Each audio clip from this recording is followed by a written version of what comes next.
Hey everybody, Ann here. I've already finished my coffee, chicken chores, blah, blah, blah. And today I have two things I'm after. Number one is to cut some wood up with the chainsaw. Number two is wild sweet potatoes.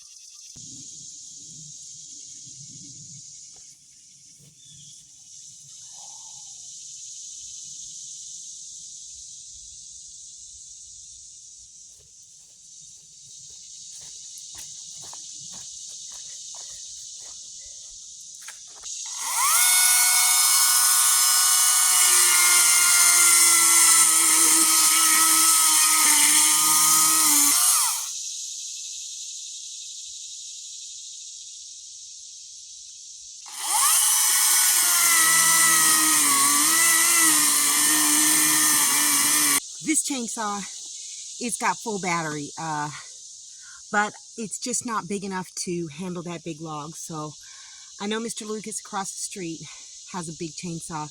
Neighbor dude got his own, gas powered. And so I'm going to have to ask them for help.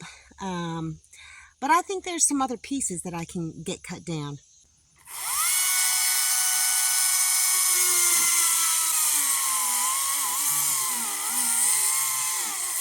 Okay, I am going to see if changing this chain will help any, because I think this may be an old blade. Yeah, it's not very sharp. I've got one and maybe two chains, so I'm going to go back to the tiny house and try a new chain.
I can't believe it, but I got this whole big tree cut up with that little chainsaw. And look at how big this wood is.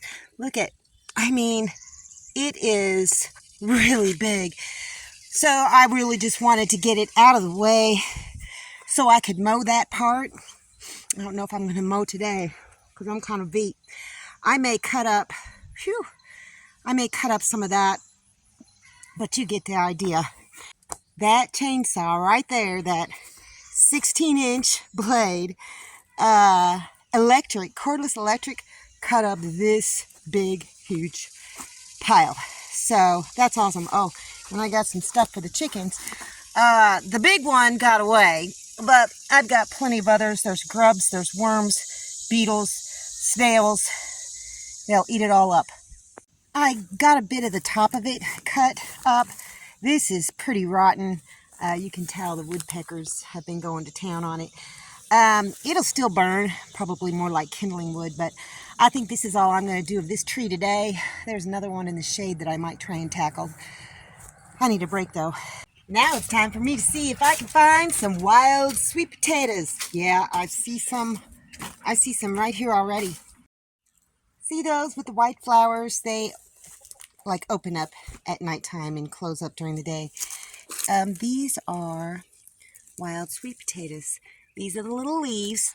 These are pretty new, so I think I'm going to leave these alone for right now because I've got a whole lot growing elsewhere.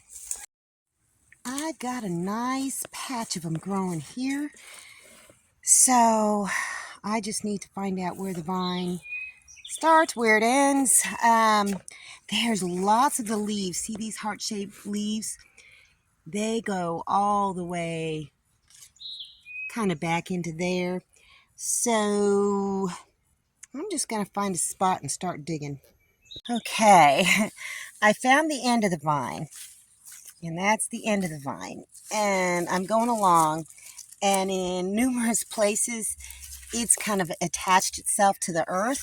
So I kept going around and looking, and I figured, oh, this is it, this is it.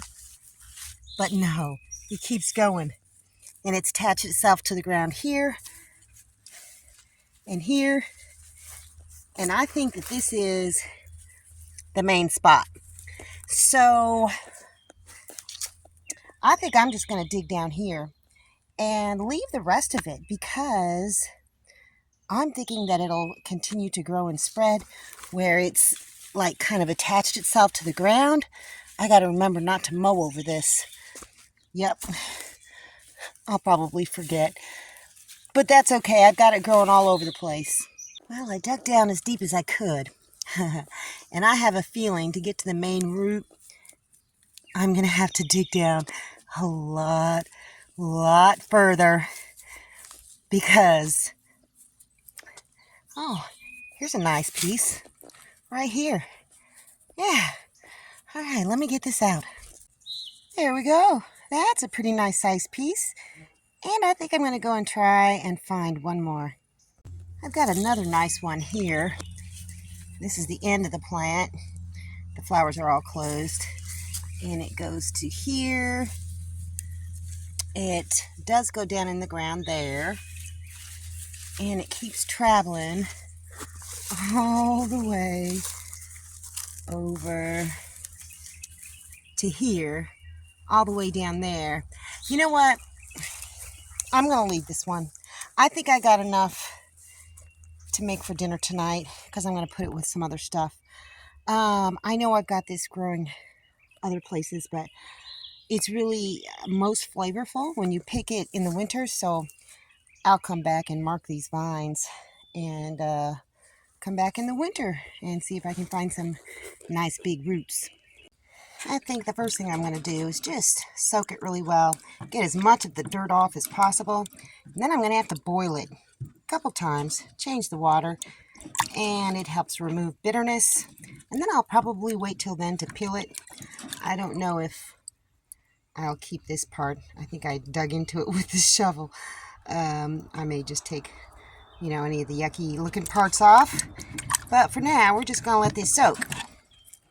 Man, look at this cherry tomato. It has gone crazy. I haven't done a good enough job of, trimming it back, but there's tons of tomatoes.